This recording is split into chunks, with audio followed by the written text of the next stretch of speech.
I think there's things that he offers to people that resonate clearly with men. He offers structure and rules of behavior. He looks back to old stories to tell us what's moral, what's good, what's right, what's heroic. And even though he incorporates, I think, too much of a malevolent perspective because of his psychoanalytic background, there's something about recognizing that and overcome and in his work attempting to use objective rules of behavior to overcome that's very good, and that people need to hear, because I think more people come at the world from that perspective than from ours. I think for a lot of younger people who grew up with the internet and all this access to endless pornography, I think a movement like this definitely has something positive to abstract for a lot of people, because the instant gratification is is just something that people grew up with. And now just like with food, there was a time in history when turning away a meal would mean you're crazy. Everyone was starving, but these days, the challenge is don't eat too much, right? Don't eat too unhealthy. You gotta discipline is the name of the game these days. And I think similarly with maybe masturbation or pornography, stuff like that. Some people, even sex is that thing. They're just very good at getting it every day, and they need to kind of walk it back a bit and decide, is this the life I want? So it's all about kind of who you are and what it is you're hoping to get out of life. You need to be motivated by something positive. Iran is a special case. Iran is a country like no other.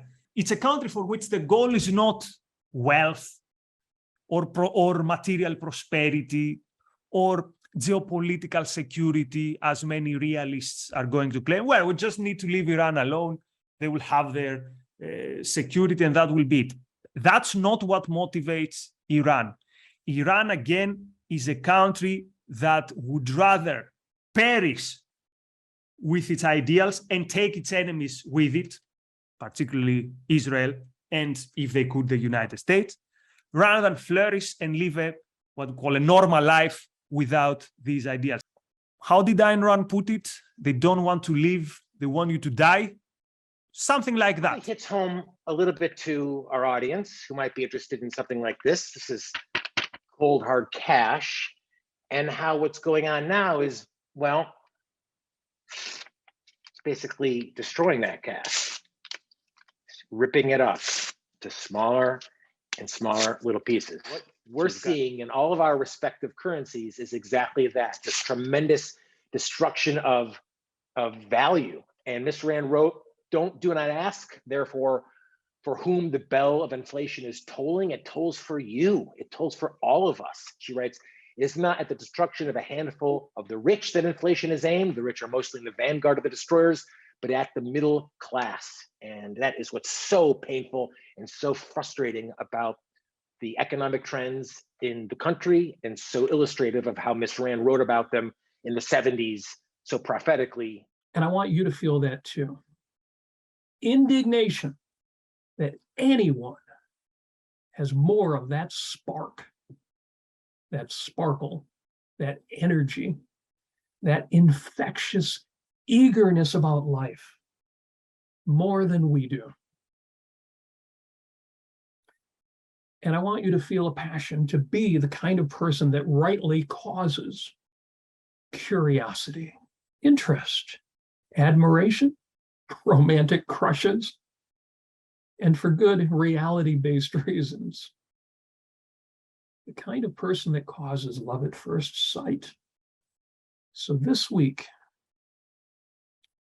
I am a pirate of joy.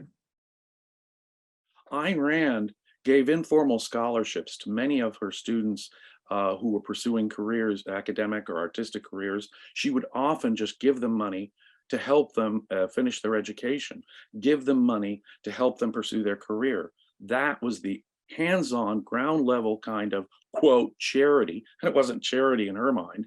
It was a selfish value for value thing that she was doing. Here's an example of someone helping out values that she could afford it. They were values to her, no sacrifice, and accepting that kind of help is good. And guess what? What she was doing was contributing to a change in the world by helping these intelligent students. That's how she saw it. If you have the same kind of mentality Ayn Rand does about helping your long-term values in this world, I can think of no better opportunity than contributing to the Ayn Rand Center UK.